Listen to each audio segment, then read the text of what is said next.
Cowboys owner and GM Jerry Jones. Good morning. Good morning. Happy New Year. Happy New Year. Did you boys have a fun New Year? We did. Yeah. Did you go to any parties?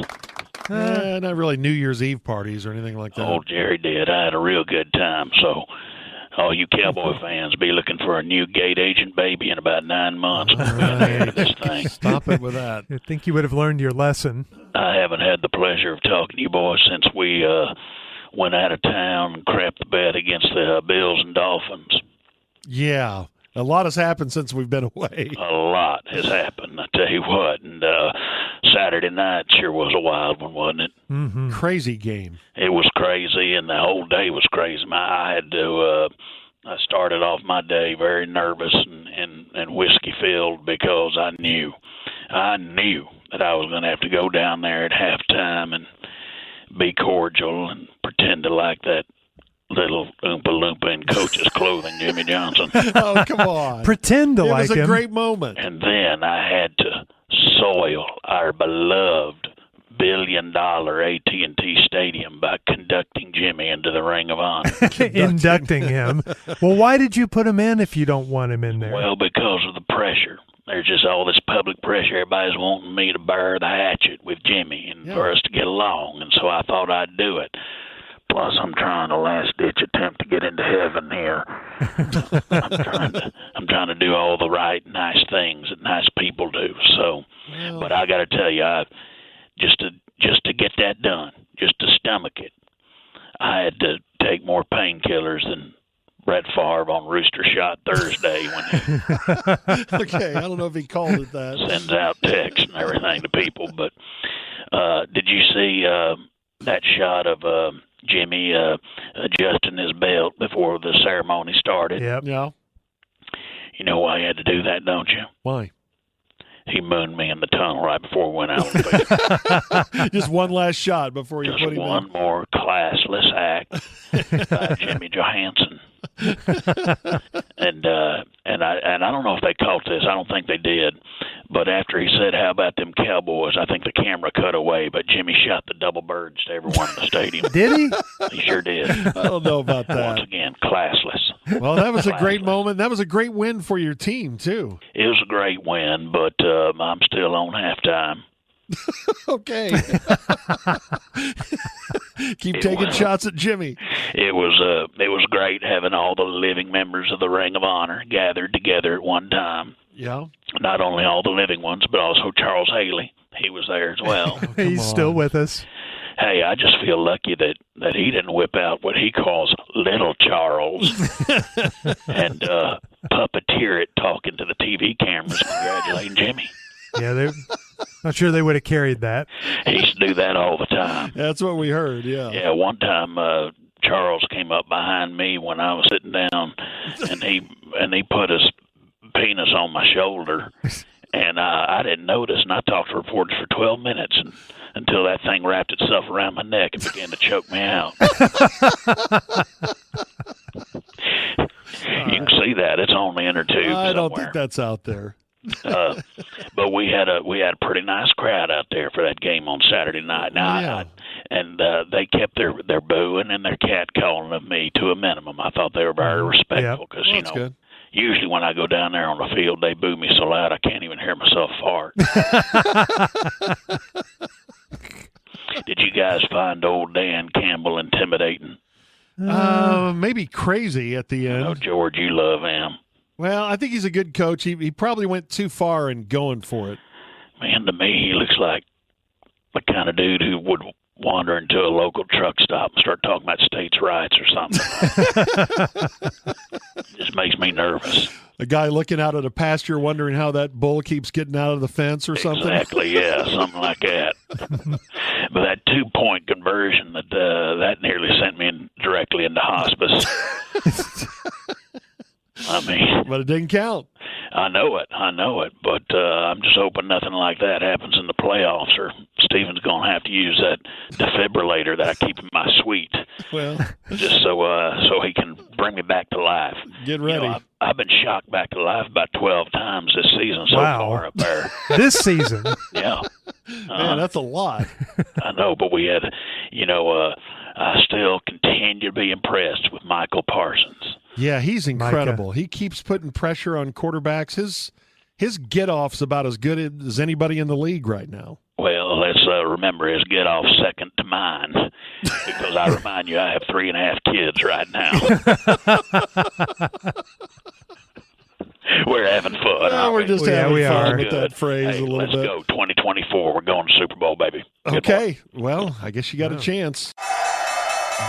What companies deserve your hard-earned dollar? Which would you want to work for? How can you know if they share your values? Just ask us. Just Capital is a nonprofit that tracks who really means business in supporting workers, customers, communities, the environment, and shareholders. We measure progress, track success, and help them be better. When you see the Just Capital seal, you know what's real, because just business is better business. Visit justcapital.com to learn who makes your dollar count. On our phone lines right now is a guy I'm a big fan of, been that way for years. He used to cover the Green Bay Packers, which is probably how we met back in the day with the Milwaukee Journal-Sentinel. Now he's got his own shop, and it's a big one. Go Long TD on Substack. It is Tyler Dunn making his return appearance. Tyler, how are we, sir? It is a pleasure and an honor to speak with the Sturm Stack here, baby. Thanks so much for having me on. Man, this is great. I'm fired up to talk with you, so let's get down to business. By the way, Corby and Dave are here as well. So hi, Tyler. We all have very pointed Bills NFL questions for you here. Because at Go Long, by the way, he doesn't just cover the Bills. He covers many teams and the whole league. But he is based in Western New York, right, Tyler?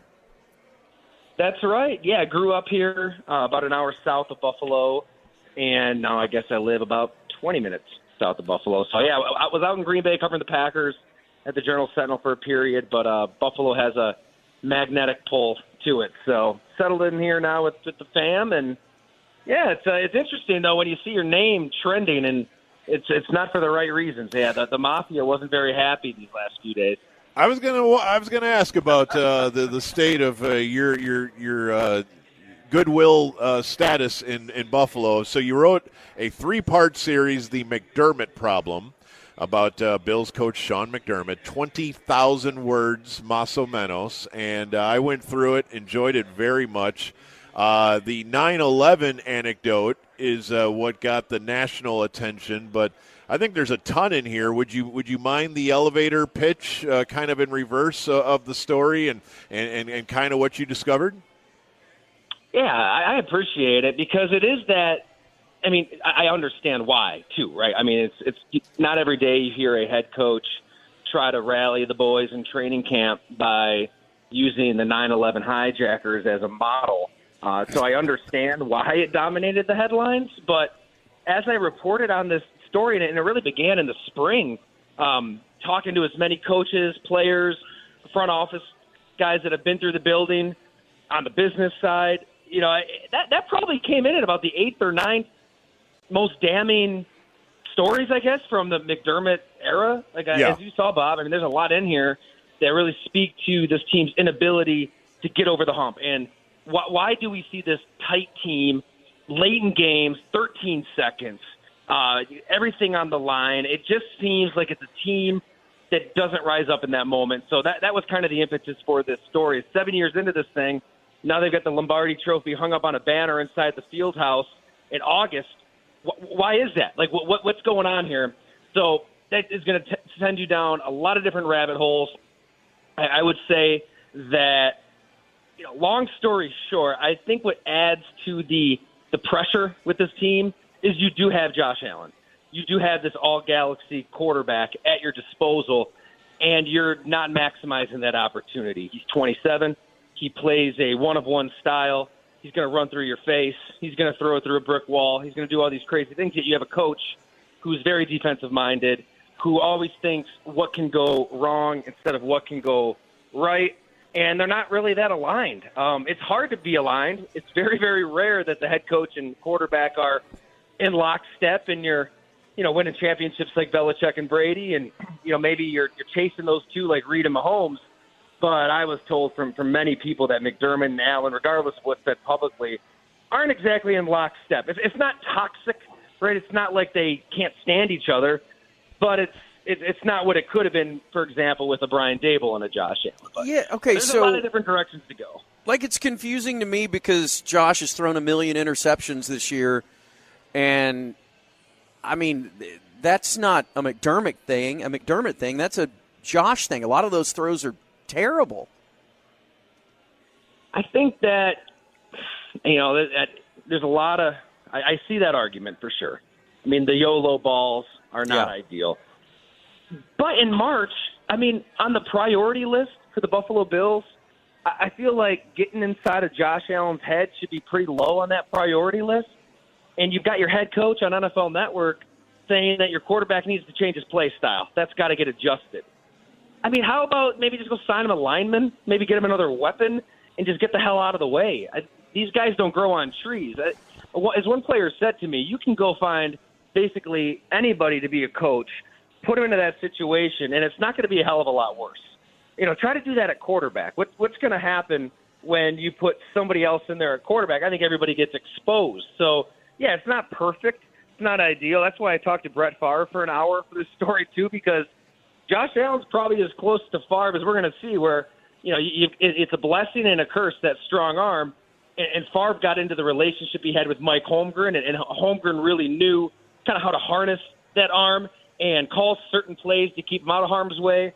But even when the coaching staff in 1993 voted to bench him, Holmgren knew they'd go to the mountaintop together, crash and burn together, and he was all in and in the Brett Favre business. I don't think McDermott's really all in on who Josh Allen is, and you've got to be if you're interested in winning Super Bowls instead of AFC East championships.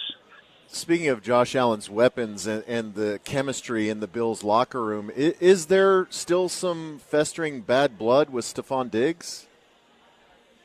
I wish I could have learned more about the Diggs drama because there is something there.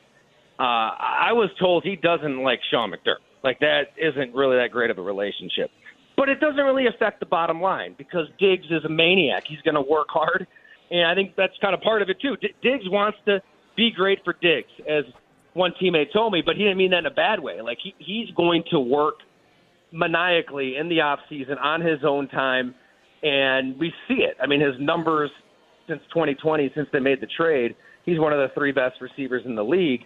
But it's not – again, it's not that great of a relationship. I think that Diggs' frustration does boil over sometimes. You saw it in the playoffs last year on the sideline, kind of yelling at Josh Allen. And then I was told after the 13-second game, he's in the locker room just kind of screaming, like every time. I think that the frustration setting in these big moments where the offense does everything it can to put this team in a position to win, and the defense just can't hold up its end of the bargain. So, yeah, it was a big win last week. But, if Kadarius Toney doesn't line up off sides, we're talking about another defensive meltdown worthy of another nickname. And there's been a lot of those in the McDermott era.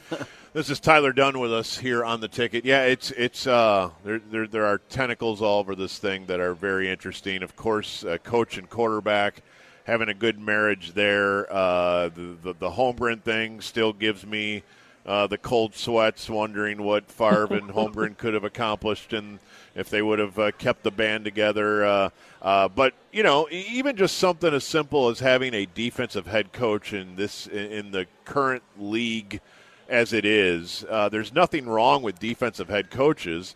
The problem is your offense gets a new voice every couple years if you're successful. I mean, we've seen this a million times where you have to keep changing your OC, and that means the guy who works with your quarterback changes.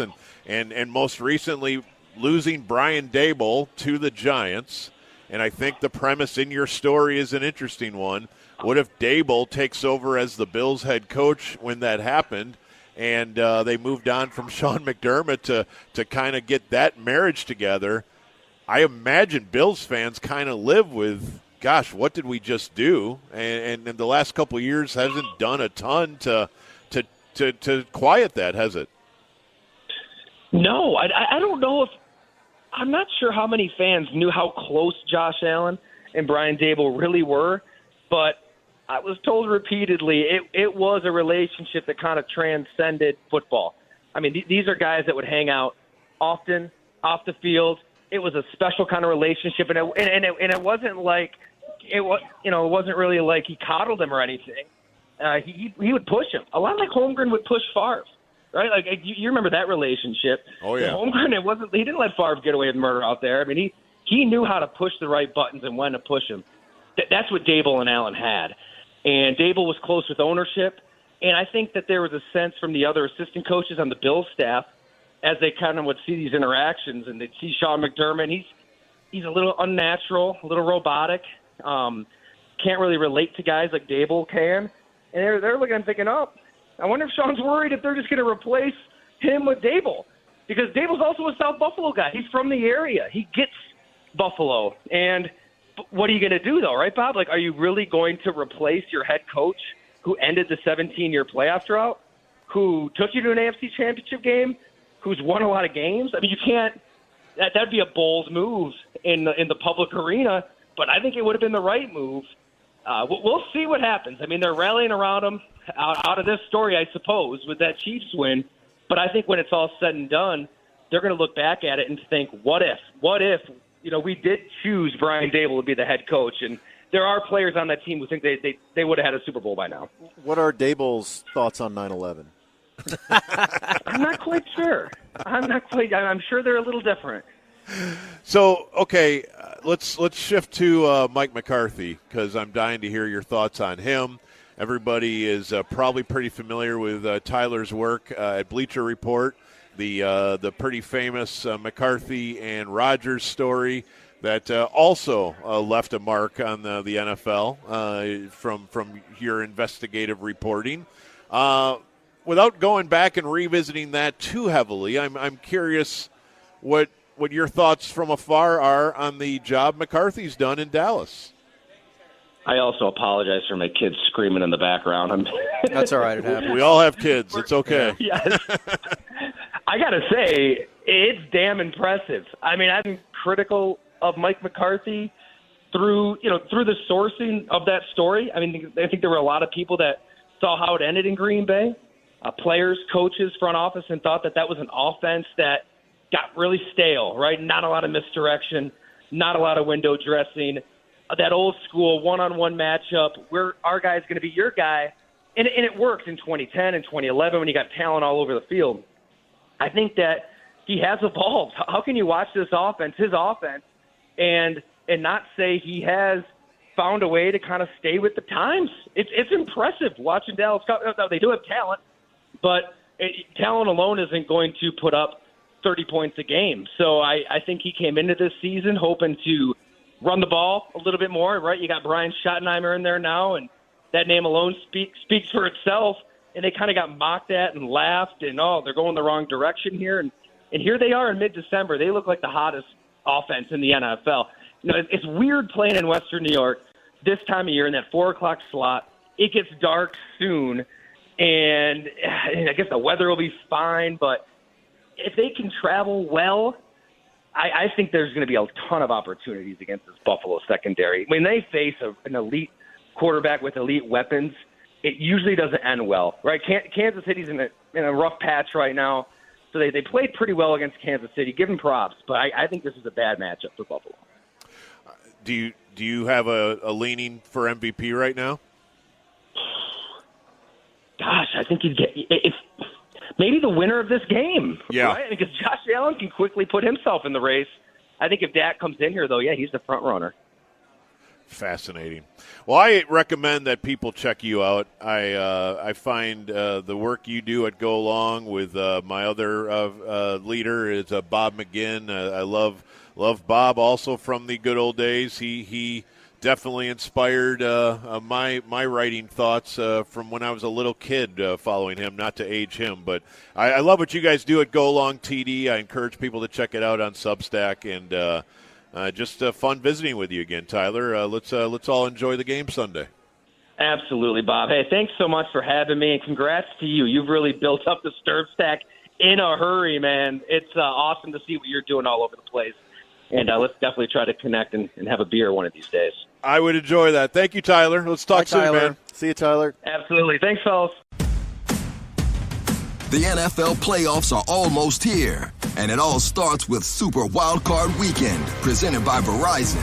Give me everything you got! 12 teams, 6 games, 3 days, and one epic weekend that kicks off with a Saturday doubleheader, followed by a Sunday tripleheader, and ends with a Wild Card Monday. Unbelievable! The road to Super Bowl 58 starts. So, how do we get AI right? Well, we need the right volume of data and massive compute power. But with HPE GreenLake, we get access to supercomputing to power AI at the scale we need. Search HPE GreenLake. Last night while we were on the air, I think it started maybe at 6 o'clock, yes. maybe 6:30, okay.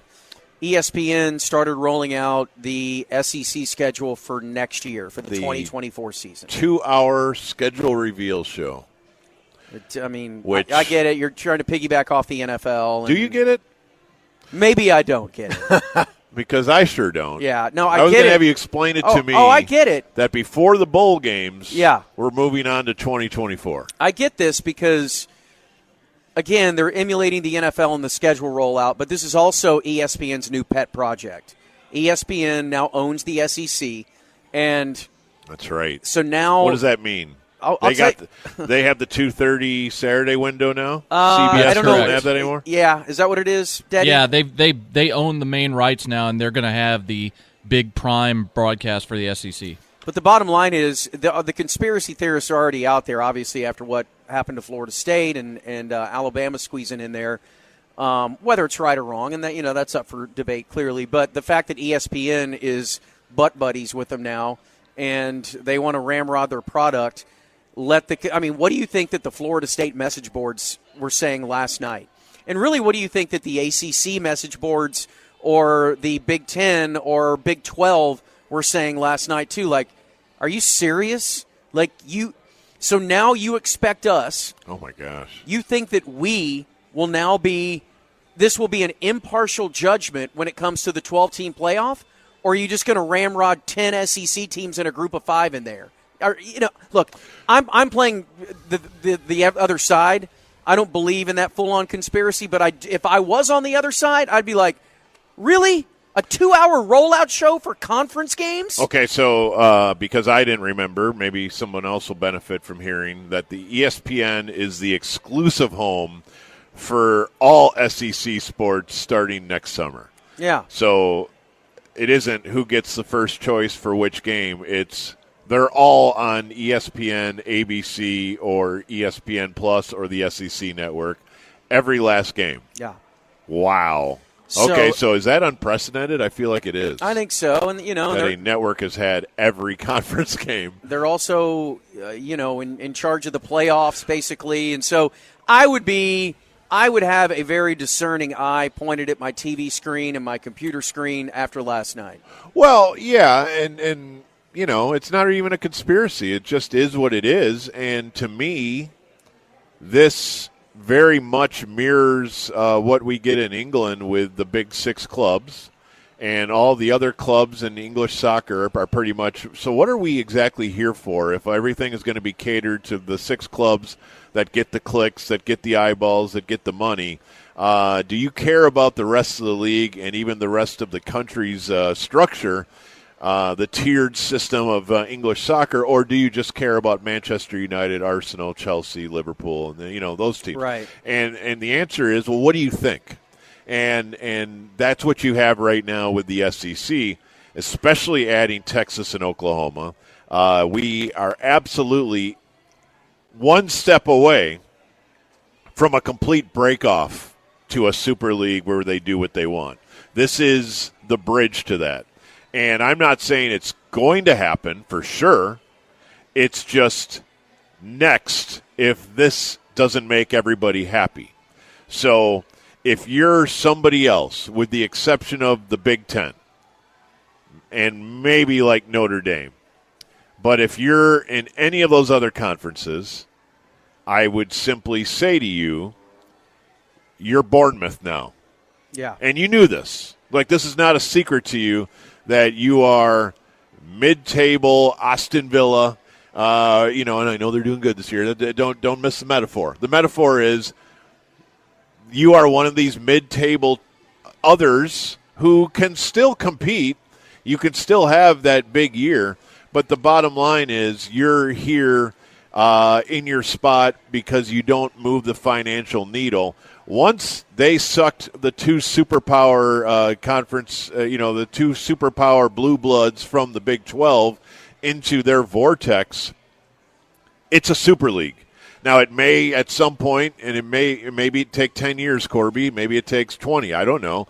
But at some point, these guys and the Big Ten and maybe a few other select schools, but now the Big Ten sucked in USC and UCLA and Oregon and Washington. Like, it's happening. If you guys can't see that this is no longer the NCAA, but it's just the Champions League of college football, then I don't know what you're looking at, because it's been clear to most of us that this is exactly what's happening. Yeah, I mean, they don't care about Murray State. No. I don't know how to explain this to everybody, but Northern Illinois, you don't matter, and you never have. Look, and I think this is why SMU was willing to spend all of their own money. Yes. To say, you don't even have to pay us to be in this league. That's right. We just want out of where we are and in to the ACC, which is still kind of on the outside looking in, but it's not. But at least they have a chance. They have a chance. Yes, and that's right. And so those other conferences, since the Pac-12 doesn't matter, and we talk about Power 5, we're specifically discussing the ACC and what's left of the Big 12. And I'm sure the Big 12 is going to function as they continue to add the teams they can add. But those two conferences are hoping that in 10 years or in 20 years, they'll get to go to the Super League too, because we don't want this thing to be too small. We want it to be 40 teams, or we want it to be 60 teams, whatever they want it to be. There's the reason the NCAA doesn't stop this is the NCAA is being eradicated. Yeah. It's happening. Yeah, they are. And I don't know who's going to get a handle on NIL. I don't know who's going to get a handle on the stupid transfer portal. Well, nobody's in charge but the power schools. And I know, I get that, but there's got to be some sort of regulation. Every league has rules. Every league. And so eventually they're going to have some. Because what's going on right now? The only thing that saved English soccer was the public. The public did it. It wasn't some commissioner. It wasn't some league. It was the fans of those clubs saying, you are not leaving the tradition and what we've built here over 100 years. You are staying, and you are playing in this domestic league, and you are not going off into your own Super Galaxy League. You will stay here, or we won't let you play another game in the stadium. You're talking about that little branch off that was going on a couple of years ago? That's exactly what was happening. And they were saying, wait a minute, we don't need these other idiot clubs. Let's just get all the super clubs together and make all the money, and everybody else can go pound sand because we can vacuum up all the cash. College football is doing the exact same thing, except I don't think the fan bases are nearly as organized and as determined as what you have in England over 100 years of that's the way it always is. There are two things that are out there that are the most giant albatrosses ever that will end up taking down this sport in one way or another, and that's the transfer portal and NIL. And I'm not against either one. What I'm saying is there has to be some sort of regulation. You've got to do something to get control of it. You have a chance there. You have a chance that the adults at each school will say, let's broker some rules. This portal That's a chance. thing is off the charts crazy right now. Yeah, but again, the portal will benefit the bullies. In the long run, of course, yeah. They'll never have a down year at quarterback again. Right. Because every time they lose somebody, they'll vacuum up mid-major's best quarterback because they can offer him $5 million to come to their school. Right, but what I'm saying is you got to get a handle on you can transfer 3 times with no penalty. You got to say, look, it's one time, all right, we'll allow you to do this once. But beyond that, man, I'm sorry. It's almost like an NFL contract. You can't leave for 4 years. This is all bad. I mean, honestly, and I'm with you, but I'm just telling you, in my experience in all of these sports says, if it benefits the biggest teams to go down a certain avenue and to basically screw all the little guys, then that's what's going to happen unless you have a very strong commissioner structure. Right. College football doesn't have that. They have nothing. So if literally nothing. Like if Baylor or Texas Tech gets, for some reason, they get the next superstar to come to their school, and suddenly Alabama or Texas or LSU decide we want that guy, and we have a far deeper reserve of NIL money, and we are basically tampering with him and pulling. Dude, could you imagine if the NFL worked this way? No. Where you're just contacting players and making them better offers to your team like right mid-season? now. Right now, Micah Parsons is on the phone with people and could leave at any moment. And he's just taking calls because that's how it works. And he doesn't play in his playoff game because he transfers to Kansas City. It's crazy stupid, There are no adults in the room. No. Joe Klatt was on this 5 years ago. It's a joke. And there's no stopping it, I fear. It's a joke, and I don't fear that fandom is going to push back just because they're in so deep right now. But I do think that fans are pulling back and looking at the product. Bob's World, soccer, NFL, Bob's World, F1, golf, Bob's World, Big Green Egg, flip-flops, Bob's World, Peloton, Hispanic girls. It's the Bob's World theme song. Now here's Bob. Thank you. So let's talk a little NFL football from a Bob's World standpoint. When I was on Christmas vacation, I was taken, absolutely wowed and thrilled and wanting to recommend to my friends to get on Hard Knocks Miami Dolphins. I love Hard Knocks, and I cannot lie. The Dolphins season. That sounded like I love big butts. That was the idea. Okay. The Dolphins season is great. It has the incredibly intriguing Mike McDaniel, who has a way about him that I think we could argue he's one of the most original NFL coaches of all time. And I say that knowing that we have a whole generation of these guys, like Sean McVay was just a weird, shock to our system that this guy could win a Super Bowl, and then Shanahan and his flat bills and Cliff Kingsbury and just all these coaches. It's not at all resembling anything that we were familiar with watching football our whole life. Like these young, hip, not screaming at my players, coaches. It's odd. I don't know how else to say it. And then here's McDaniel, who seriously doesn't check any of the boxes. Like, I'm positive he tried to play college football, but I'm pretty sure it was exactly how I tried to play college basketball, which is walk on, practice team, never played in an actual game, just try hard guy who realized this was the end of the road. Which, again, it happens. There are certain coaches that just never play.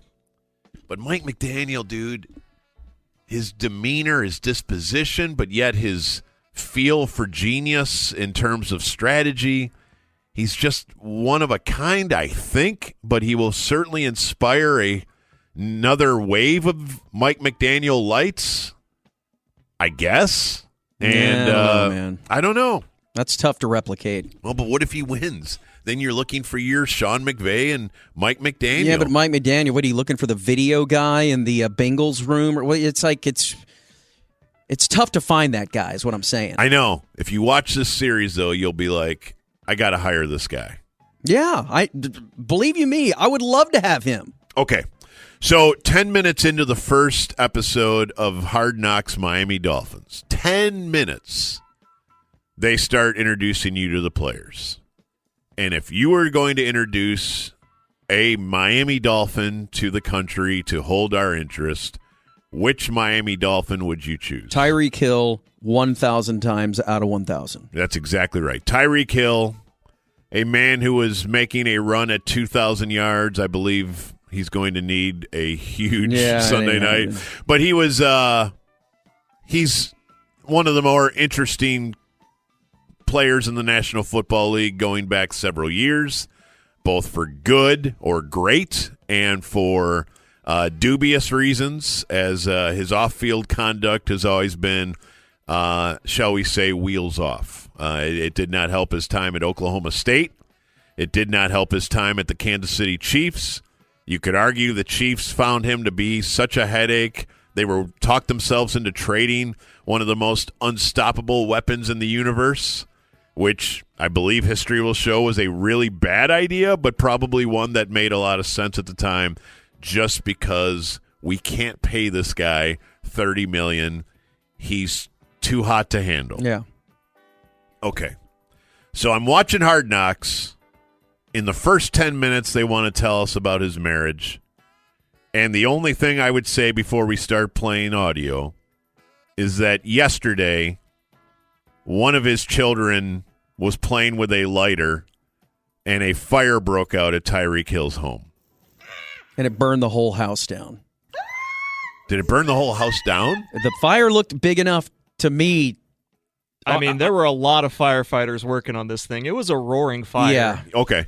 I didn't Enough know to where it was totaled, it looked like, if you want to compare it to a car. All right. Drew Rosenhaus says he and his family are safe. No one was injured. No pets, nothing like that. We're very grateful and blah, blah, But it's blah. very stereotypical of what our parents used to say to us when we were little kids. Don't play with matches and don't play with lighters. And you're going to burn our house down. You're going to burn the house down, and they burn the house down. So Tyreek Hill, before you hear this cut, he's now married to a woman with the last name of Vaccaro. Yeah, what's her full name? Kenny, and it turns out it's Kenny Vaccaro's sister, the former Longhorn and former... Her name is Keita Vaccaro. Okay. And former they were Longhorn, married in Texas at a Texas courthouse. Former Saint, played in the NFL for a handful of years. So that's his wife now. It is not the same woman that he had the issues with when he was in college, in which that's why he got thrown out of school at Oklahoma State, because he beat up his then pregnant girlfriend. Domestic violence has been in his background at least twice. Then he did it again with the Chiefs. Yes, including some pretty ugly 911 calls. They have 3 kids together, the first woman. Now, with this woman, they have a newborn? I'm not... Yeah, I think there's a baby from Keita, but I'm not sure. Let me play this audio and set the stage. So this is, again, 10 minutes into the first Hard Knocks, where America is meeting Tyreek Hill. Nah, I did. I did get married to my longtime fiance. It was about time, man. You feel me? So something that we wanted to do over the bye week, and we did it. We went through it. I've been locked in at a different rate, man. Disciplined with just my whole entire life, the way I just approach everything, and I definitely eliminated a bunch of things. So that's probably why I'm having some of the success that I'm having this year. Okay, now they're at their house. Yeah, this every day. Like when I get home, this every day. Like, but usually we be sitting in my game room and we talk about like business stuff, business ventures, investment opportunities. You know, my time could be short in the NFL. I need to be prepared. I'm ready to take my next step into really being a husband. I want to wake up and cook breakfast for you. Mm-hmm. That's what I want. Just like my granddad used to do my grandma. I'm ready for that. Okay, so he's talking about growing up, Bob. Yeah, he's talking about is the love language part in the next one. Okay, let's just play the next one then. We was engaged for literally like 2 years, and I wasn't able to, wear different hats. Say, for instance, I come home, and I would still be wearing my football hat. I wasn't stepping into the role of being a fiance. I wasn't stepping into the role of being a son, a father. I was still like frustrated over football, whereas now, like I got a full grasp on it. I understand, like when I come home, I need to leave that football stuff at work.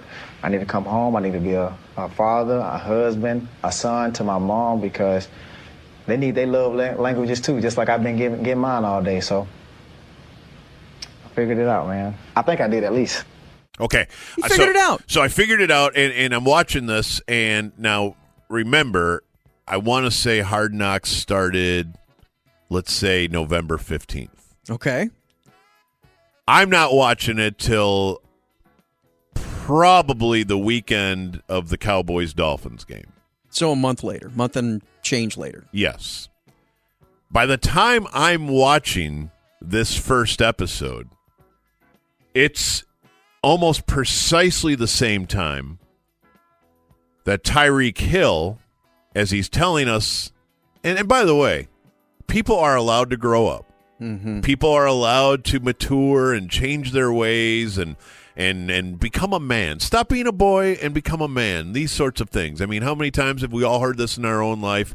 Bro, it's time. It's, you know what? I just had to stop partying. I had to settle down. I had a kid. It just, it's this illuminating moment in your life. And even when people talk about like Kyrie right now playing for the Mavs, I think to myself, yeah, but he's in his 30s now, and there's a good chance a lot of these life experiences have brought him to a place where he's not nearly as wheels off as he was 5 years ago, because that's like the human story. We all are crazier at 20 than we are at 40.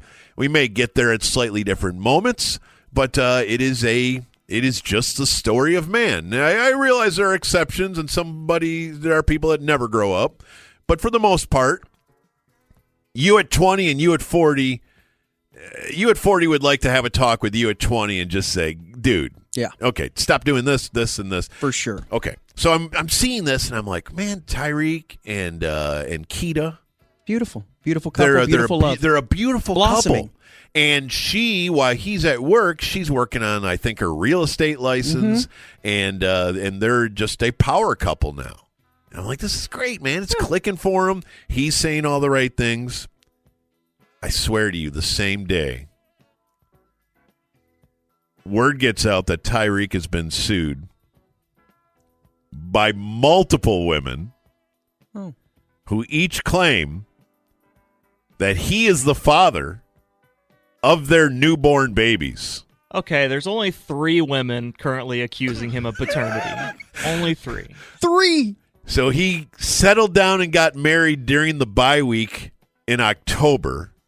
They had been engaged since 2021. They had been engaged since 2021, and apparently he has become the father of 3 other infants this year. They claim from 3 other ladies that these children were born in February, March, and May. So boom, boom, boom. God, dude.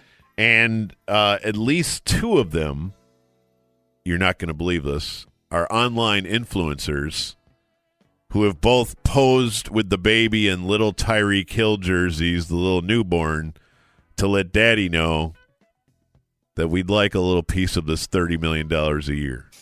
My God, man. But he's in love, and he's growing up, and he's figured it out, and this is... Like, what does the wife say to all this? Okay, now again, I realize comparing the Bob Sturm love life to the Tyreek Hill love life is a lot like comparing our 40 times. I'd watch that documentary, though. Would too. The side by side. Well, it won't take long to go through Bob's graphic. But the point is that he clearly has a lot more going on in his life than I do, because he gets engaged to Miss Keita, incredibly charming, lovely lady. Yeah. And apparently you're saying sister of Kenny Vaccaro? Mm-hmm. Amazing. It's a small world after all. But as they're engaged,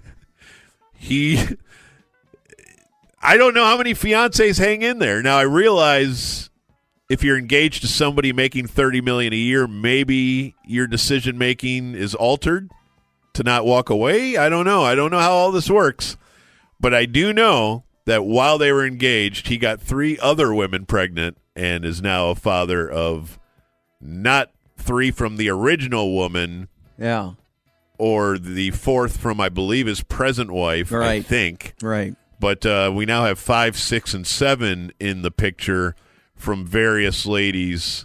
Yes. Who are online influencers. Of course. Now, the question that I have, it's like Ron Washington that when he got busted for coke and all that, and he's like, I've never done it before, and blah, blah. Okay, yeah, whatever, dude. Whatever. I don't think that Tyreek Hill had sex with 3 women and thought, man, I really shouldn't have had sex with those 3 women. It was while I'm engaged.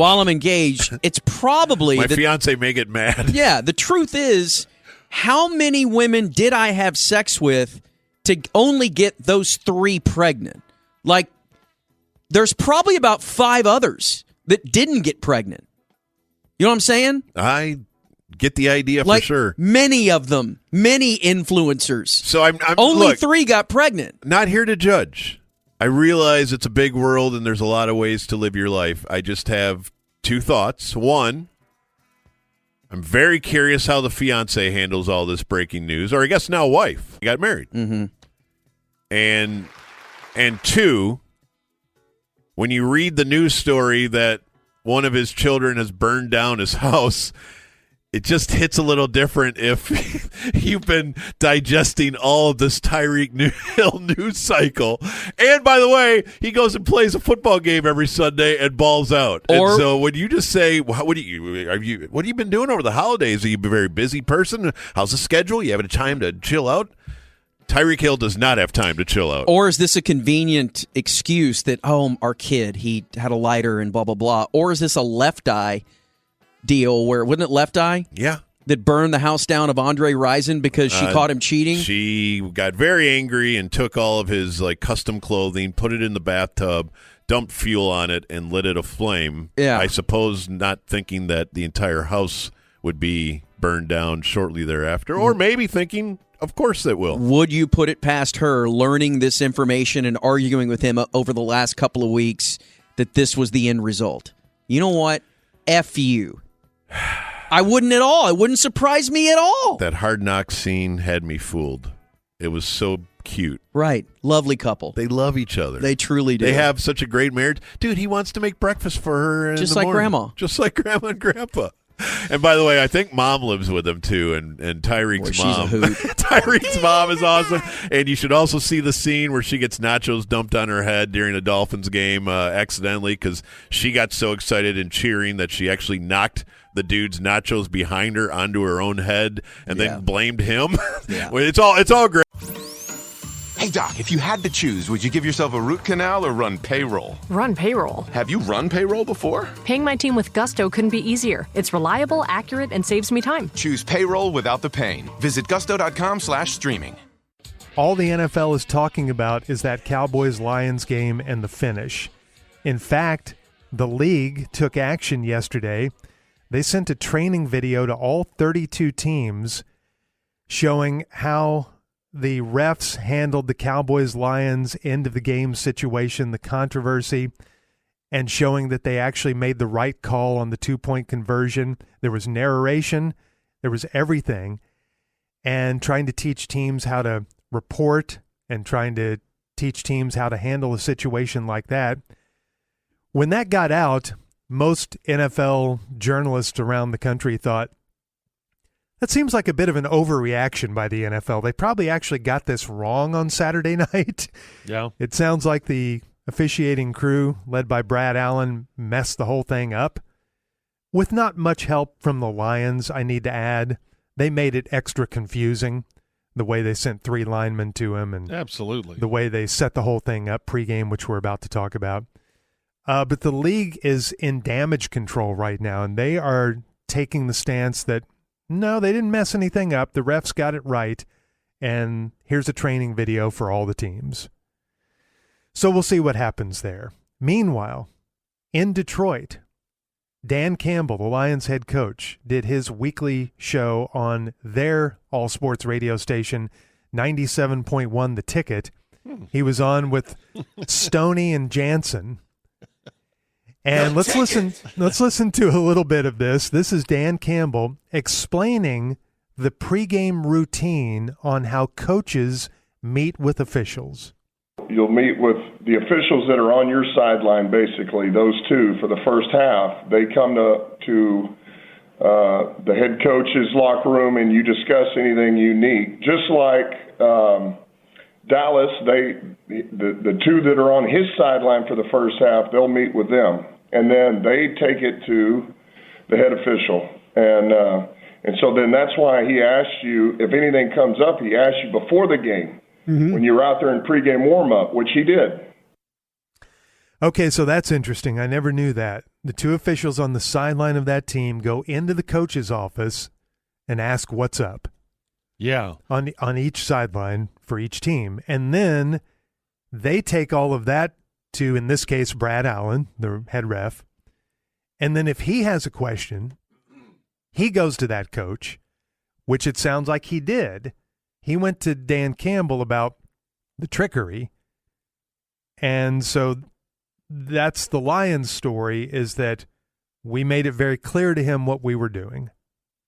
So it does sound like usually you don't meet with the head ref unless the head ref wants to meet with you. Yeah, that's different than how it works in the collegiate ranks. I've unless that's changed, but I've witnessed that before, and it's usually the referee and a member or two. Sometimes it's the umpire. It's like maybe one other member of the crew, and they come in and they talk to the head coach about what's going on. I almost think that's better. Go right to the referee, the guy who's in charge of it, instead of the guys on your sideline then reporting to the referee, hey, by the way, they're trying something really crazy with their substitution. Or should each coach just meet with the entire crew? It needs to be in their office, right? It can't be on the field, because if they're having they a have long weird rules about that, about who can go into that dressing room, though, or maybe just outside of it in the tunnel there or something. Like, it does seem weird if you had the whole crew thing. If the whole crew met with Mike McCarthy and that took like a minute, and then they're meeting with Dan Campbell and that takes 15 minutes, then the Cowboys are going to say, "Man, they're up to something. They're doing something in this game. Yeah, we really need to watch out for this." So I don't know how you fix that.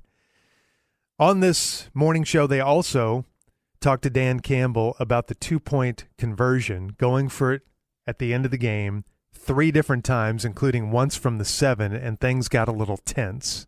I told our offense, we're going for the win.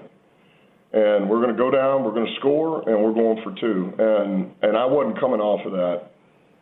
So if it was like 10 or 15, like a holding penalty, you still would have gone for it?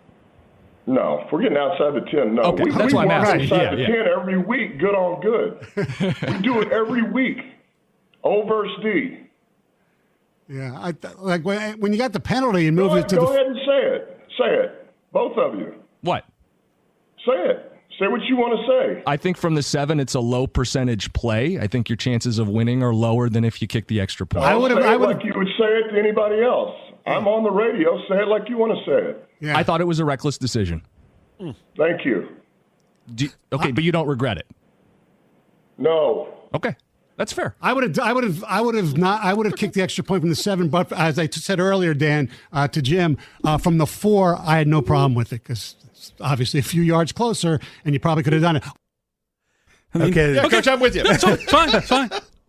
Well, that's tense. There's a lot of funny stuff there, including Dan Campbell. Go ahead and say it. Say it. And Say it. And the guy saying, "I thought it was reckless," and then Campbell going, "Okay." Thank you. Thank you. Thank you for your courage.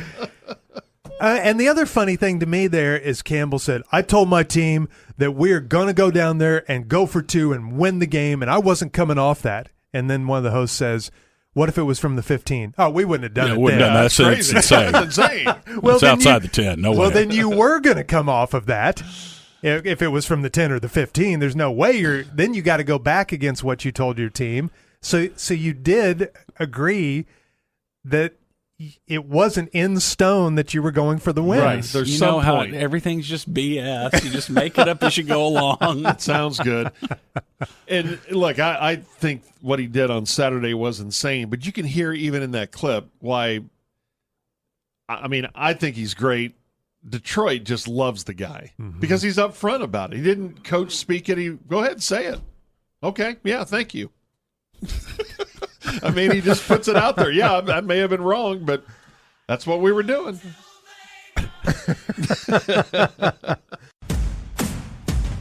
The NFL. Business has always been about turning a profit, making money. But can it stand for something more? Something beyond dollars and cents?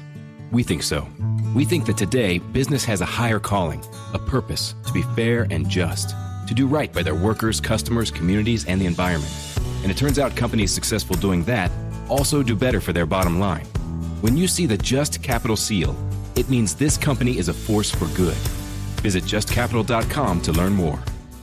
We've got a little bit of a treat here coming up, but we need to set the scene for just a second because this was something that was talked about heavily heading into this matchup, something that could have potentially been a distraction for the Bills that did not turn out that way. A football writer named Tyler Dunn had a scathing series of articles where he detailed some of the shortcomings in his reporting of head coach Sean McDermott for Buffalo, that he was having some issues dealing with the team, communicating with the team, and they referenced a team meeting in 2019 where Bills coach Sean McDermott credited the 9/11 terrorists for being organized and having effective tactics, and he used that as an example of something that could be helpful to his team. Now, he says he apologized immediately at the time back in 2019. This story came out here just recently, so he had to apologize again this week for this. It was an emotional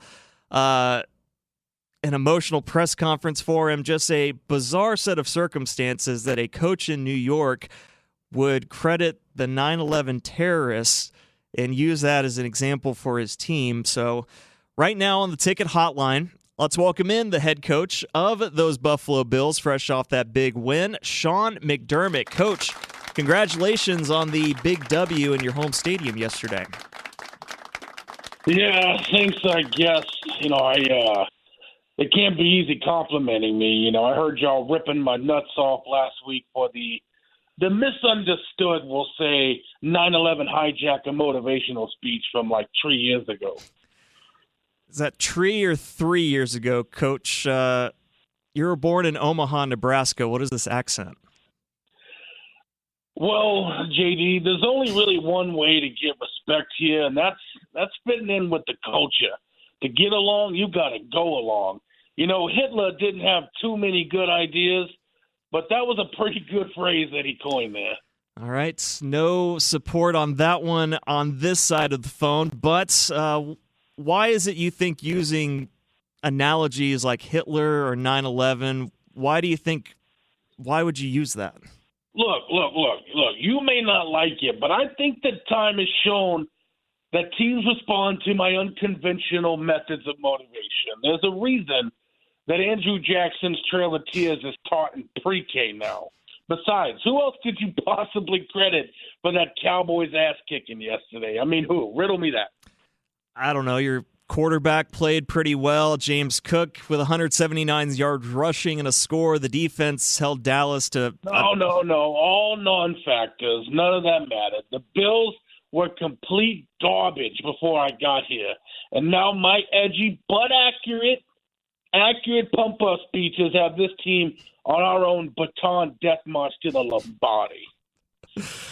All right, Coach, that's a callous example to use as we're just talking about football here. It's not that serious. Okay, take it easy, you soy boy. You're probably a libtard. Just because you can't handle a little locker room talk doesn't mean I don't know how to motivate my guys. Talking to Bills coach Sean McDermott here on the ticket a day after beating the Cowboys and just being very callous in his references here. Can you give a better example of one of the speeches that you've given to motivate your team? I know you have had success, and I think people are just a little hung up on the whole 9/11 hijacker thing you had, so maybe we're not understanding what it sounds like. Tell us what your post-game speech sounded like after beating the Cowboys. All right, well, hold on to your panties, Deej, because this might get them in a knot. I just wanted my guys to know how good they did, how well they played. I told James Cook, I ain't seen running like that since O.J. hopped in that white Bronco after cutting a couple of heads off. Okay. You know, people forget that he did that. They forget. Now they just see him as a fantasy football guru and golfer. But he has a couple of heads on his body. Also told Stephon, you know, be ready. You're going to have to step up maybe as more than an uncle to Aiden Diggs after you go full Cain and Abel on Trayvon. But I don't take the paper. I didn't realize he's out for the season, so that one didn't even matter. And to be honest with you, the way it was raining out there, gosh, I told my guys it was like Hurricane Katrina all over again. All right. So much so that I noticed Josh Allen needed to take my headset to survive. And then for some reason, Ed Oliver just looted my cell phone. That was weird. Also, Von Miller needs to quit beating his wife. Okay, I guess we're all on the same page on that last one. You lost me everywhere else, but I guess that's how you connect with your team with these types of stories. Anything that any maybe parting advice for a fellow coach and Coach Mike McCarthy, what he should have told his guys after that ugly loss? Yeah, absolutely. I would tell him, you know what, it's not important to dwell on one game. If I was Mac, I call him Mac, by the way, I'd tell the Cowboys to treat last night like any random lady treated their time with Bill Cosby in 1985. Just forget about what happened and quit asking why your ass is sore. All right, Coach. That is way, way, way too far. So we are going to thank you for your time today, and congratulations on the win. All right, give a shout-out to Monty for me. That guy really carries the show. There's no doubt he does. We appreciate that, and we all can agree on that. That is Coach Sean McDermott with some very callous examples and analogies for his football team.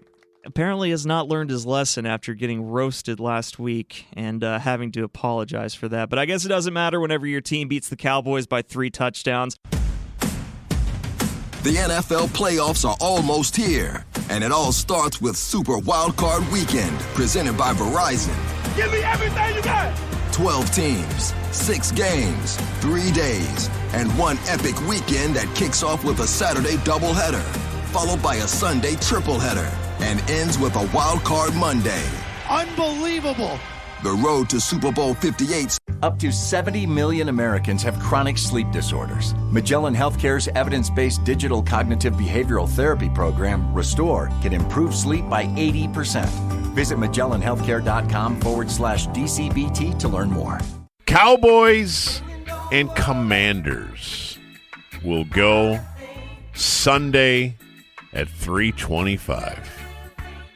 And game 18, a chance, Corby, to get to that elusive 12-5 mark for a third consecutive year. And that would put them at 36-15 during that stretch. Pretty amazing. And that might be, I need to look this up, but that might now be the top record in the NFL now the Chiefs have had a month with some L's in it. It is 3 years. I mean, I get it. I understand the frustration, and none of those seasons with the losses to the same team have provided any relief for the Cowboy faithful, and you might not get over the hump again against the same team. And it's maybe, but you don't know. But at least now, like we've said, the racket is in your hand. You control everything until you get to that juncture, and they've never had that. Or it's, they've had it. They had it Dak's rookie season, and they had it in the Giants year, the Patrick Creighton year, 2007, right? They controlled that. They were the 1 seed then. They were the 1 seed in 2007 and the 1 seed, believe it or not, in 2016. Yeah, so Dak's rookie year, the Green Bay year. Okay. Which now, I mean, it's weird, but they easily could play Green Bay. Oh, yeah. Easily. Yeah. And that would bring back nightmares, even though I prefer to skip that. I do not enjoy those playoff matchups just because It brings out the worst in everybody, and I catch a lot of flack. Why? You don't play?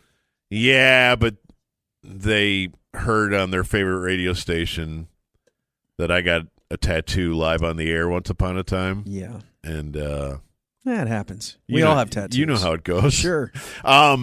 Okay, so live look, since the start of 2021 until now, the top record in the NFL is still Kansas City, 36-14.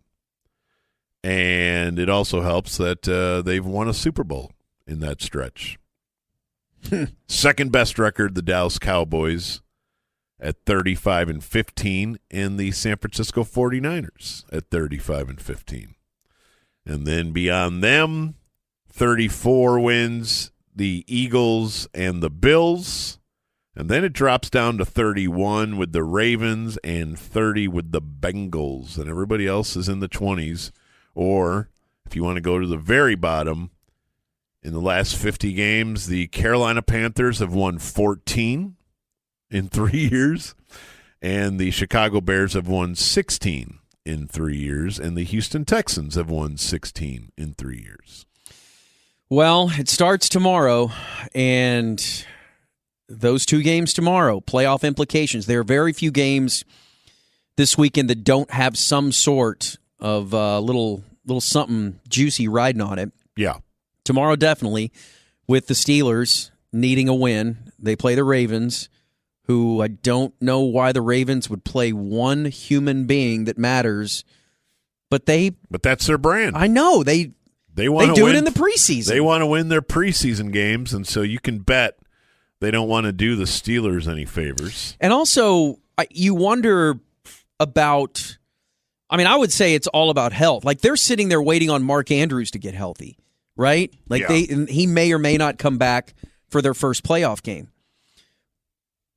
But do you want to wait what would be 3 weeks to get your guys that matter to play meaningful football? Because that's what it would be. Well, 3 weeks. Honestly, that's the thing with the 2-1 seeds. So the 2-1 seeds are completely sewn up, and they cannot lose them, and it is the 49ers and the Ravens. And I think those two franchises are a mirror image of each other. Agree.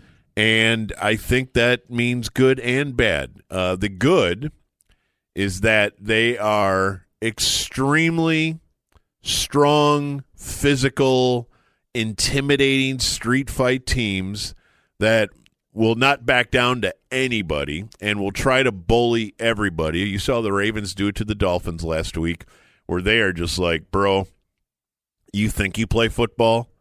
You're going to play football today, and it's going to hurt a lot. And the Dolphins are like, oh, we're not scared. And then they lose by 5 touchdowns. And the Ravens do that to a lot of teams, and so do the 49ers, and you don't have to convince anyone around here that the 49ers do that as well. I would just say it does come with a downside, Corby, and in both cases, I think these two teams would be in the top 5 for most injured teams every year, and I think those two things are related. Like, if you're going to play the most physical style of football you can, it comes at a price. Yeah. And I know injuries aren't quite like recipes. There's no way to fully know why athletes get injured all the time. It's sports. You're the human body not designed for this sort of thing. But the Ravens are always hurt. Always.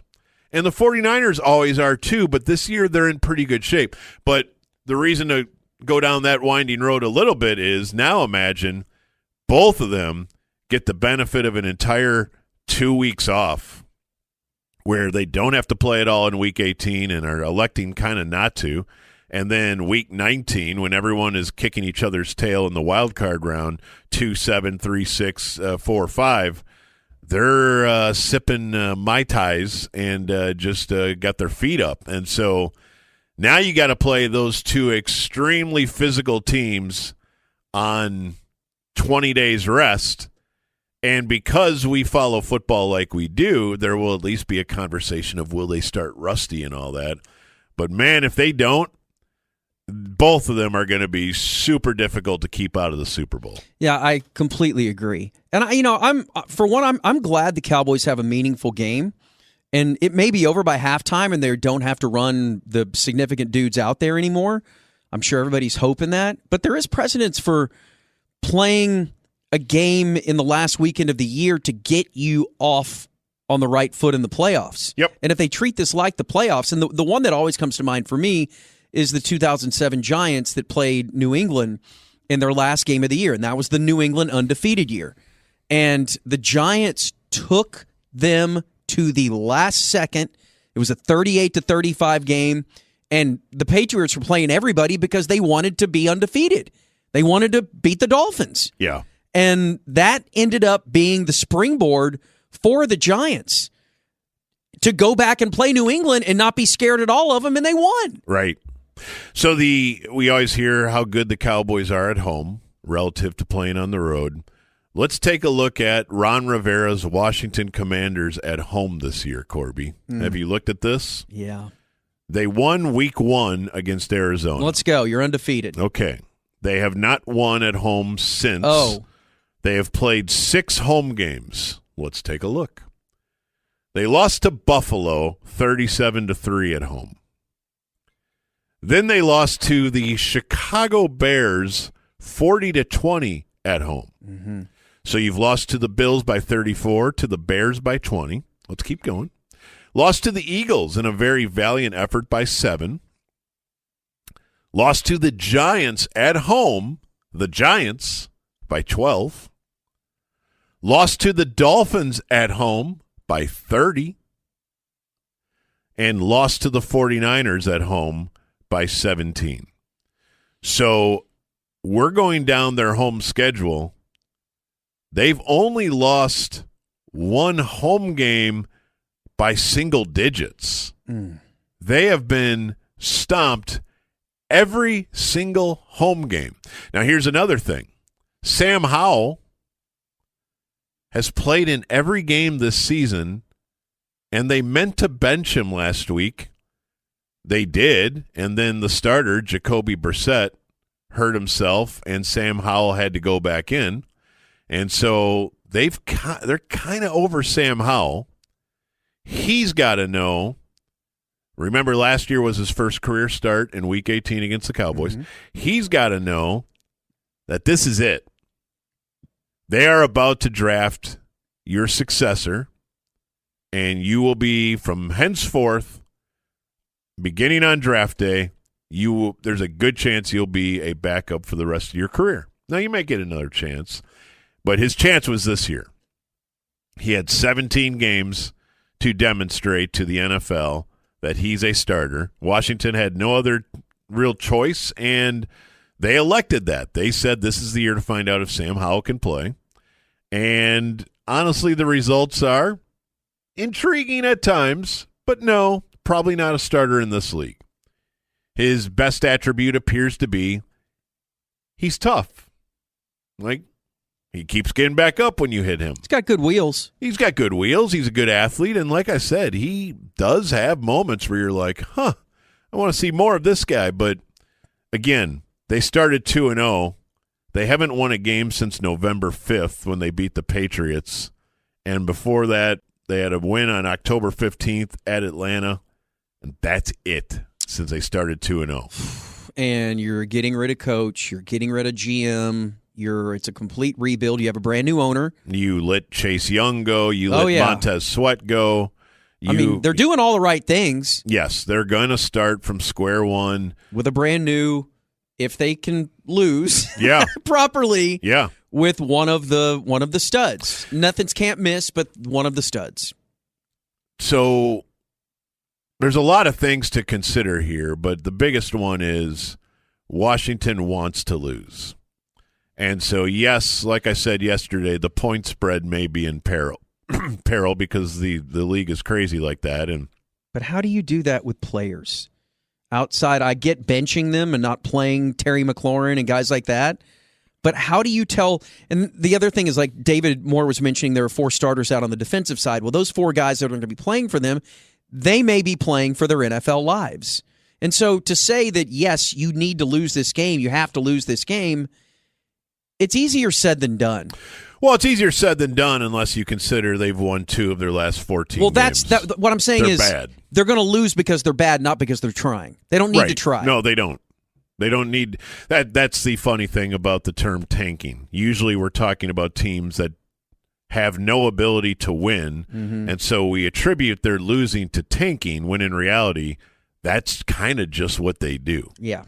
So, in a perfect world, the Cowboys have this done by the start of the fourth quarter, and Cooper Rush is playing, and you get Dak out of there, and you're fine. By the way, we haven't talked about this all week, but from the department of you got to get your guys out of the game, they did score one. They always I'm one of their biggest enemies because I just shrug and say, this is what happens in the NFL, and rosters are small, and more than anything, you pretty much are asking the players to come out of the game, not telling them in most cities, including this one.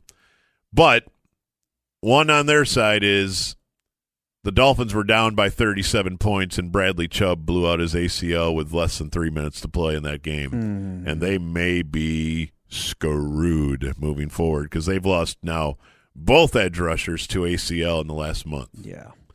Anyway, Cowboys, I said something along the lines of 33-10. I expect that to be the case, but as you know, I will be under a fair amount of stress between 3 and 6:30, so please respect my privacy.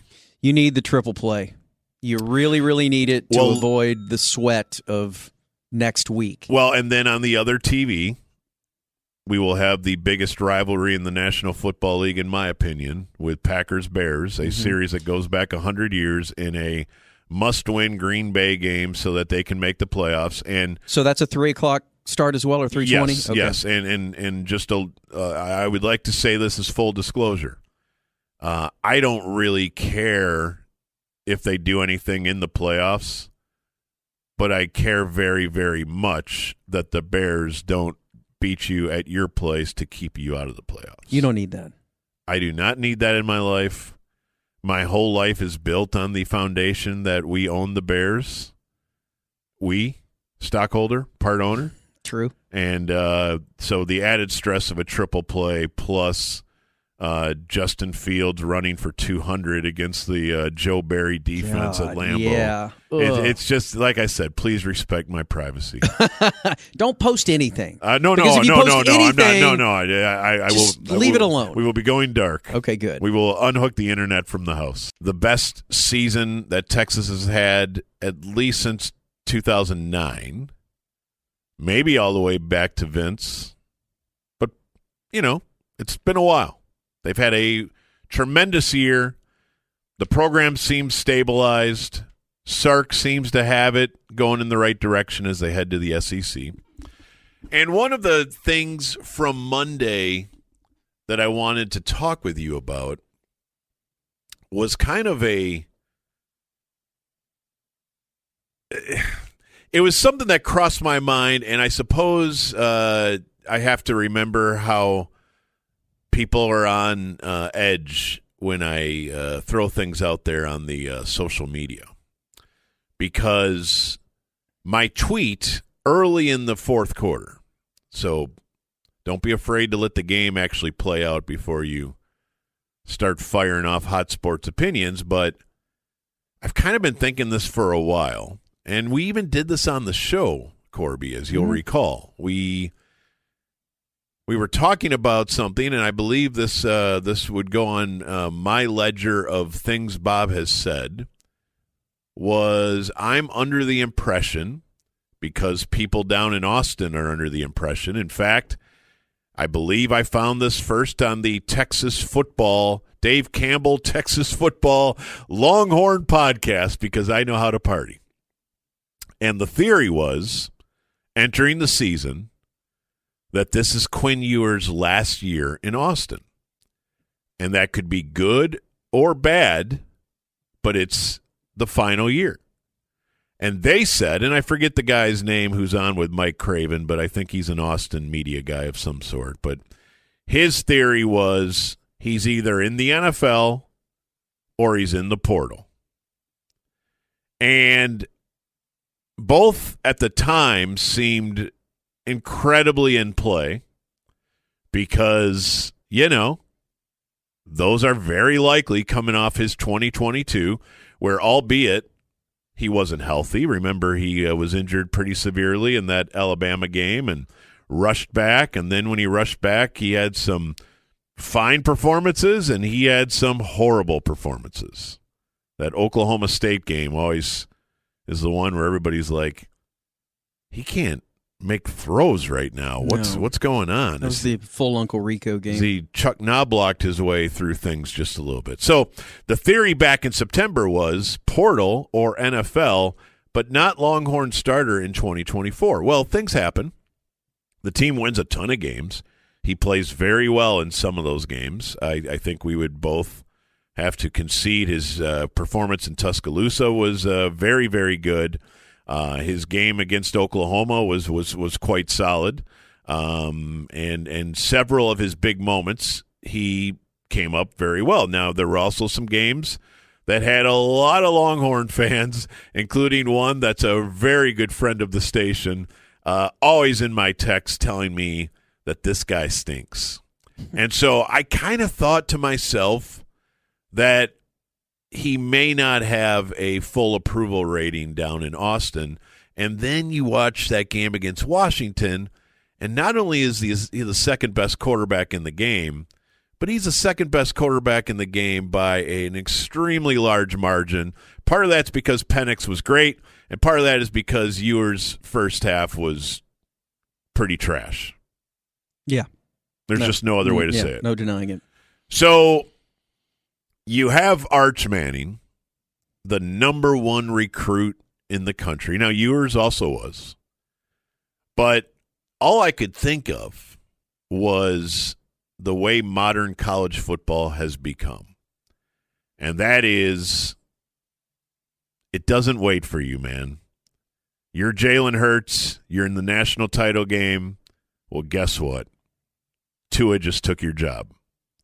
And if you want to go play more college football, you're welcome to watch him play here, or you can hit the portal. And that has happened over and over and over again. Heck, your boys just did it. Yeah. Hey, Dylan Gabriel. Cool knowing you, man. Right. You're not going to start next year. The train has left. Right. You got your year. Now we're going with Jackson. Yeah.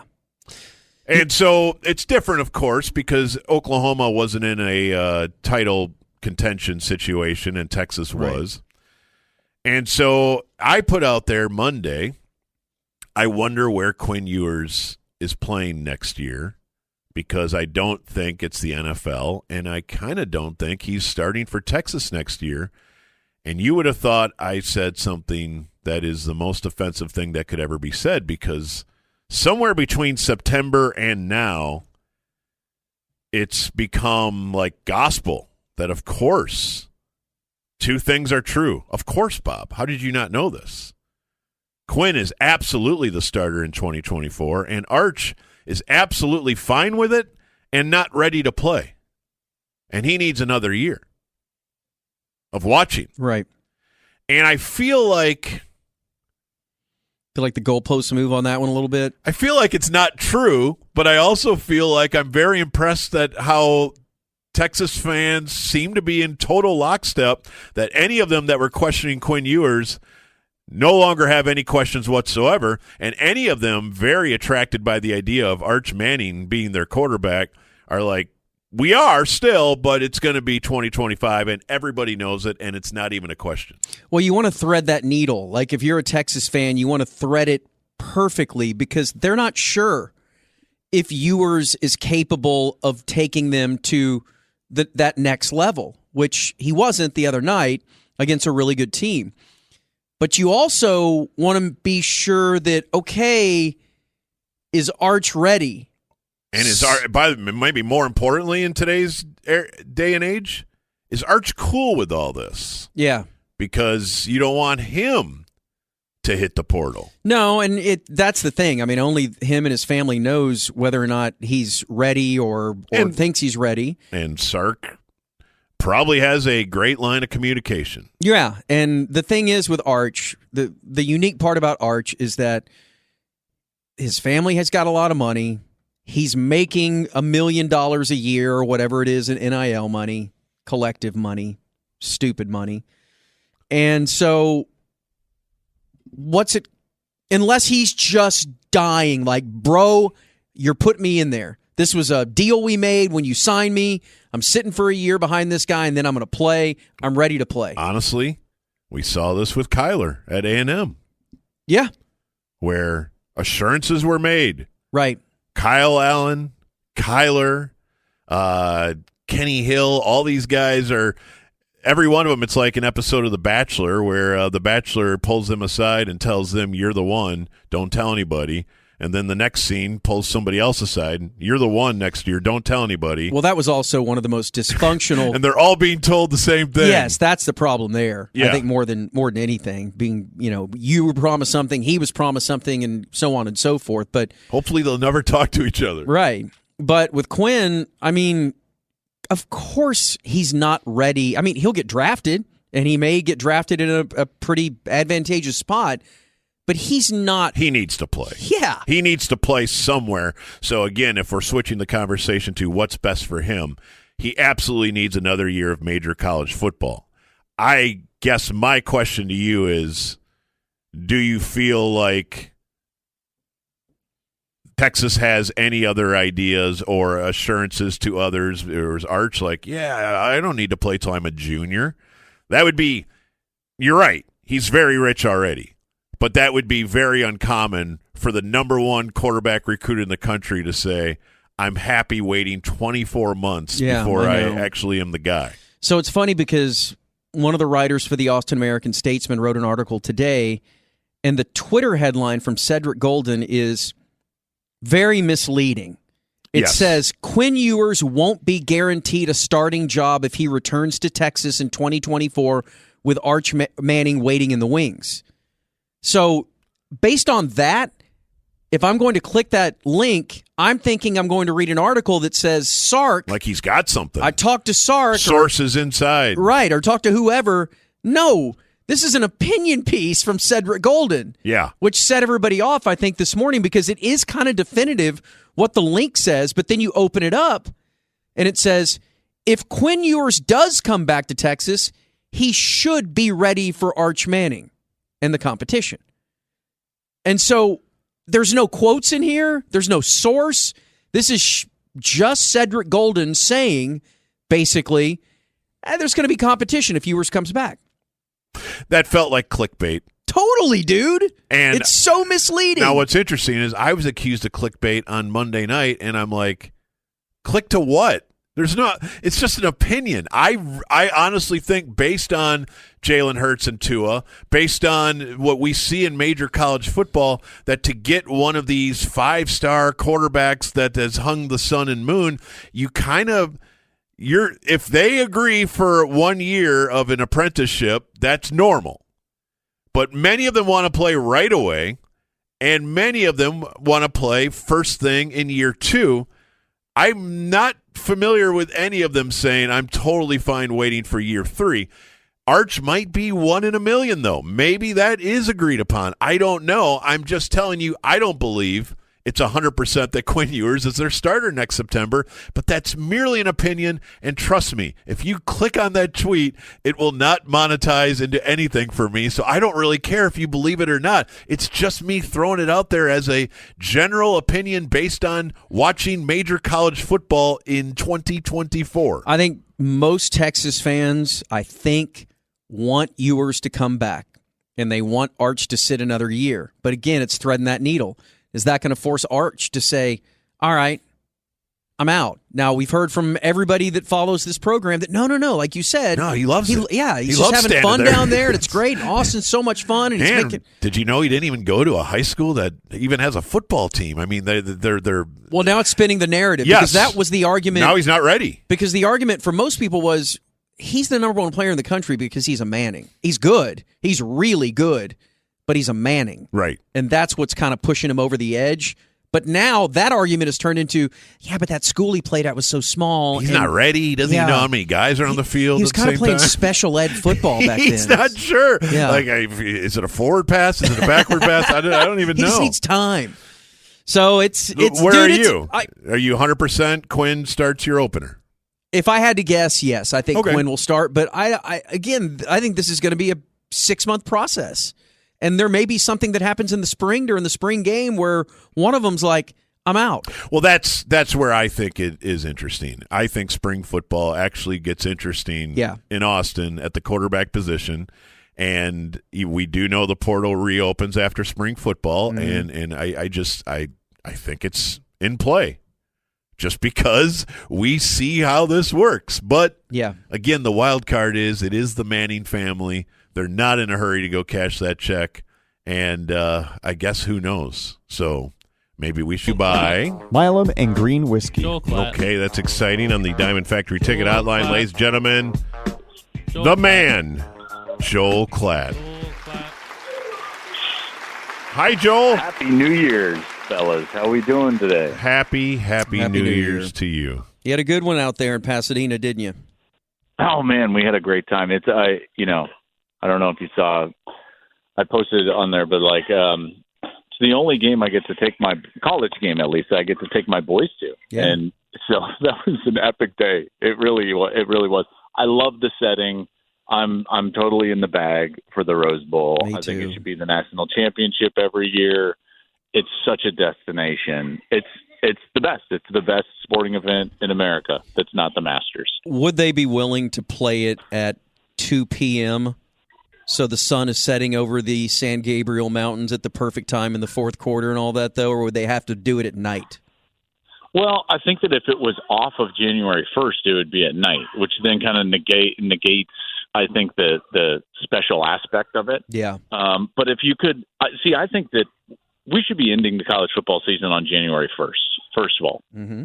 So why not be the national championship on the 1st? That way we can move the playoff towards the regular season, which does a lot of things, by the way, and namely starts to fix the calendar. Because the way that we do it now, where we take this month break and we have transfer portal and we have early signing day, it's madness. It's total madness. The bowl season as we know it is basically dead. And I think that we saw that with the games that weren't playoff games and how, let's face it, uninteresting they were, and then the games that were playoff games and how incredible they were. So we need to fix the calendar by pushing the playoff right up against those conference championship games. Start it right away and end on the 1st. That way you can open up the portal after the 1st, then you can have a traditional signing day, and you can start to build rosters and have a cohesive season without this madness of the portal on December 5th. Are you okay, by the way? I'm doing okay. Here's what's going on right now. I just want you to let us know if you're by a 2-iron. If you're in trouble. Just let us know. Here's what's happening, everybody, and P1s.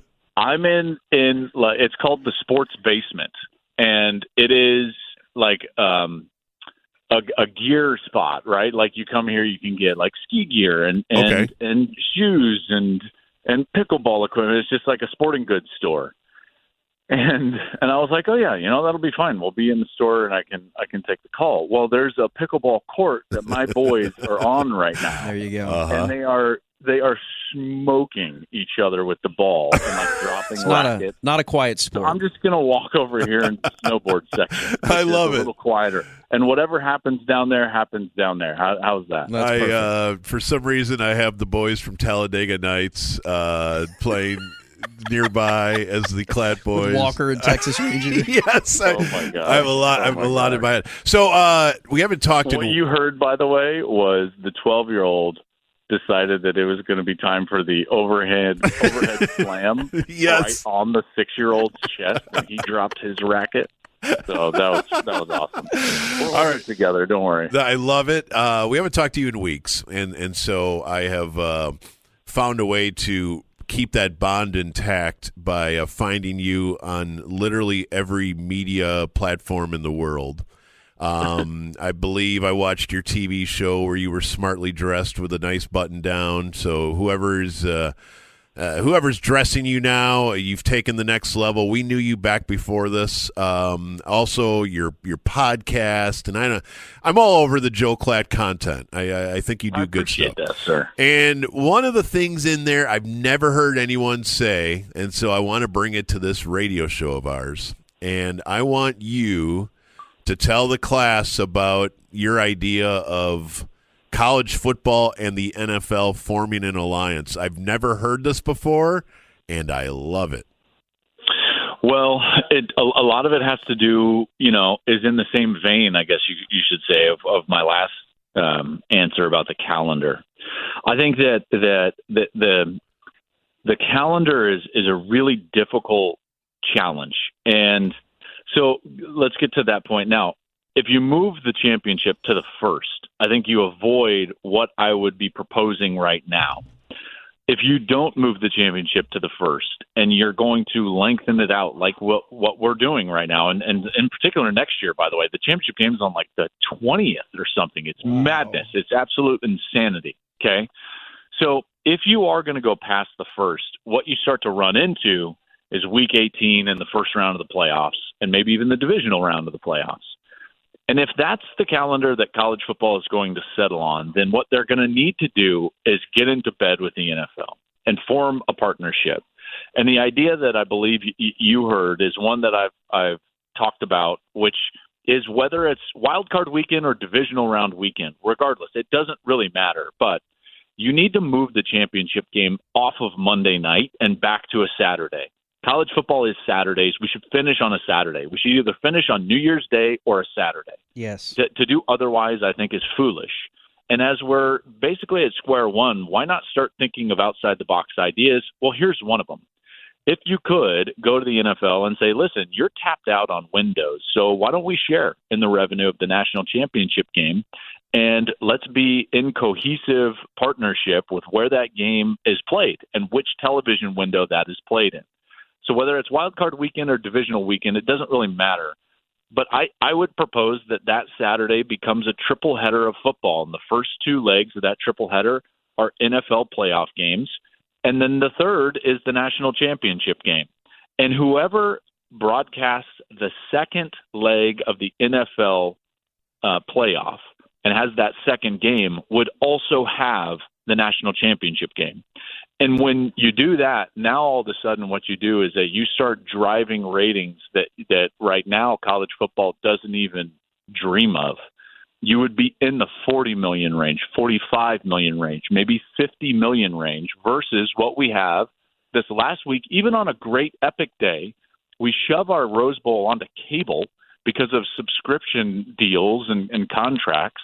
And so it's on cable television, and they only get 23 million viewers or 25 million viewers for that epic Rose Bowl, which should be 30 or 35. It should be on network television, and we should be driving an audience to our premium events. Well, why not do it on the tail end of an epic day of NFL football where a network can go right from an NFL playoff game into a national championship game? That's how you expand the sport and really grow it and grow the revenue possibilities and the overall audience.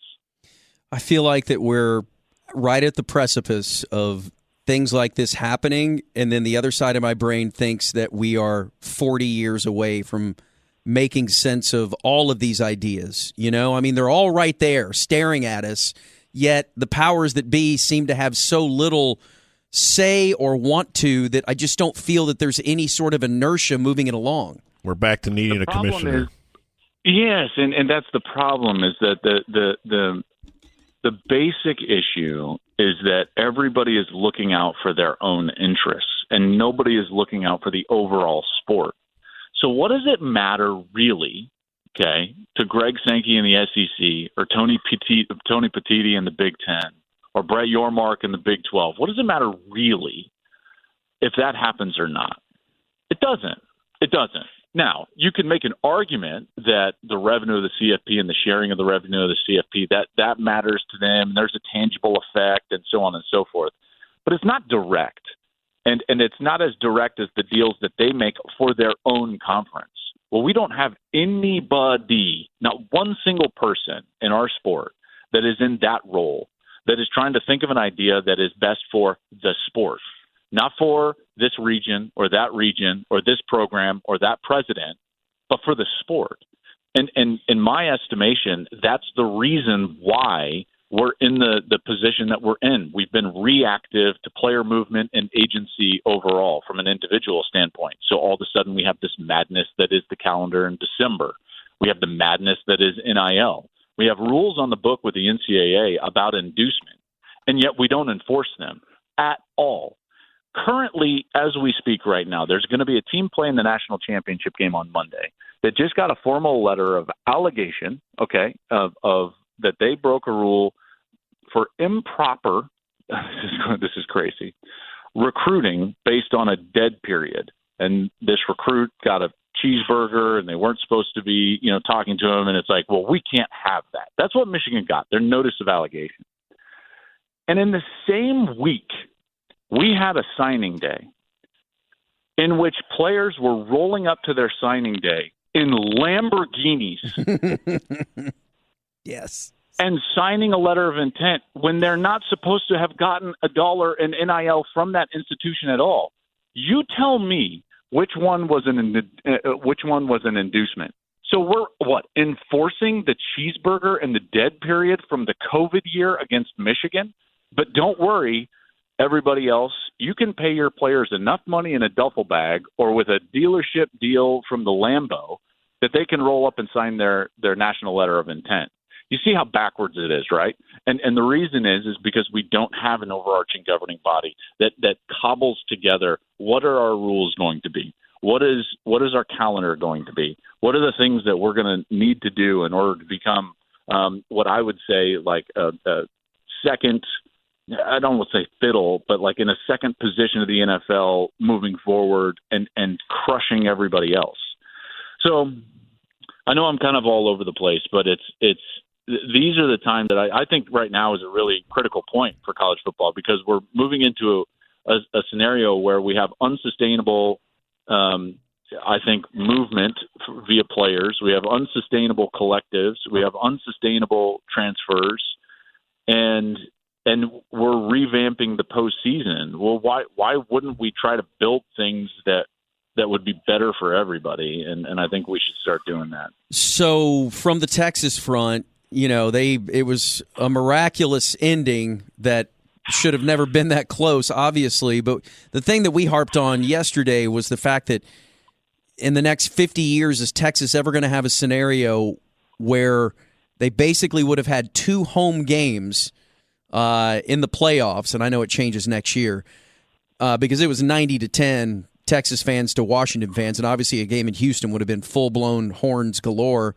Where they didn't have to play an SEC team either moving forward in the playoffs. It was right there, and it wasn't right there. I know. That's bitterly disappointing, and yet it was, and I'm going to steal an analogy from I was on with somebody else yesterday over on FS1, and he said something I thought was good. It was Acho.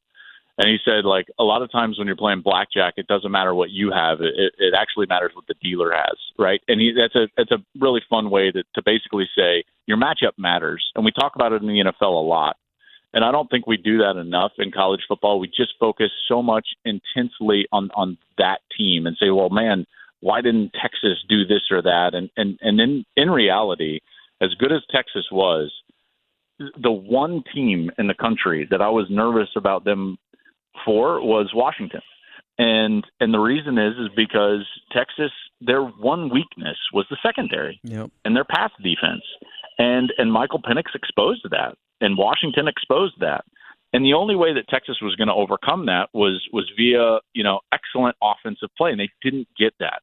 And I don't think that they were too aggressive. They just weren't on schedule. Steve Sarkisian's going to be aggressive. He's going to be aggressive on first down. It's a reason why I thought that they had a great chance to beat Alabama last year, why they did beat Alabama this year, why they were able to win the Big 12 championship game and really beat down some of those teams late in the season. He's going to live by the sword and die by the sword. But the problem is you take shots on first down, and if they don't come to fruition, it's 2nd and 10, and you're off schedule. Well, they were off schedule early and often. In fact, their first 6 third downs were 3rd and 10 or more. Well, that's totally unsustainable, right? I mean, you can't you can't win a football game doing that, in particular when you're facing a team that is a terrible matchup for you. And Washington is exposed to that secondary, and Penix was outstanding. Even with as good as of a defensive line as Texas has, they had 16 pressures. Penix was only sacked one time. Put that in comparison to the Rose Bowl, where we would say like it was a demolition of Michigan's defensive line against Alabama. They only had 12 pressures, guys, not 16, 12. Wow. But they got him down 6 times. So they had a 50% conversion rate of sacks to pressures, whereas Texas had 1 sack with their 16 pressures. Credit Penix because he was a magician at times in the pocket. It was just a bad matchup for the Horns. Did the wrong guy win the Heisman? I mean, listen, I hate to say this way. Like, I hate talking about the Heisman Trophy because when you start making an argument for one player, everyone automatically assumes, like, well, why do you hate Jaden Daniels? It's like, I don't hate Jaden Daniels. I put him second. My vote was Penix 1, Daniels 2, and Bo Nix 3. And the reason is I watched him play. And my issue with the Heisman, I don't think that the wrong guy won. I think Jaden Daniels was terrific. Okay, he really was. Now, what I started to really despise this season was this narrative and this notion built by the folks at the you-know-what network that it just wasn't a debate. Couldn't debate it. Like, unquestionably, it's Jaden Daniels. Well, that was false. That was a false premise. At one point, I threw out a tweet like, man, this is going to be a great race here in the last couple of weeks. And man, Penix is looking great. And I had guys that are on the air over there that were tweeting at me like, what are you talking about? That's crazy. Daniels is blah, blah, blah. I'm like, I'm sorry. Have you not watched Washington? Because apparently you haven't. The answer is no, they haven't. The answer is no. Of course it's no. I mean, they're so buried in the SEC. It's disgusting. And the fact of the matter is that Daniels had a remarkable year. But in a lot of ways, he built up a lot of those statistics in games that had no meaning or relevance towards the ultimate goal in college football. Meanwhile, Michael Penix, he did everything that he did this year, and he had to be great in all of those moments because that defense is not sitting there winning championships. And I know that LSU's defense wasn't either, but Washington has like the 4th or 7th ranked total defense in the country. So he had to be great. They're undefeated. It was a debate. I happen to say Michael Penix was number 1, and this notion that it wasn't a debate is what I really bristled at. Well, thank you for your time, my good man. And let's visit one more time if we can, maybe pickleball adjacent, and we will do that next week. I tell you, I'm sorry for the chaos, and I'm a little amped up. I got this. We went to this new coffee place right before we rolled in here. Yeah. And I got are you familiar with, it's called a VTM or like a Vietnamese coffee. It's basically like a turbo caffeine. Oh. So I feel like I was talking fast. Then all of a sudden there was crashing going on. Then all of a sudden, and when I get hyper, I'll just criticize anybody. So I'm taking shots at people. This was an interesting interview, fellas. No, we love it. And yet it was awesome. We love it. So double next time. Yeah. And let's see what Maybe happens. go to Pete's beforehand and get an iced coffee and then get the Vietnamese coffee next door. And go full. I tell you what, this is tremendous. Where's this place at? Be like full cornholio here next time. Joel, you're awesome. Let's do it again. All right. See you, man. All right, fellas. All right, boys, I'm in. Let's go.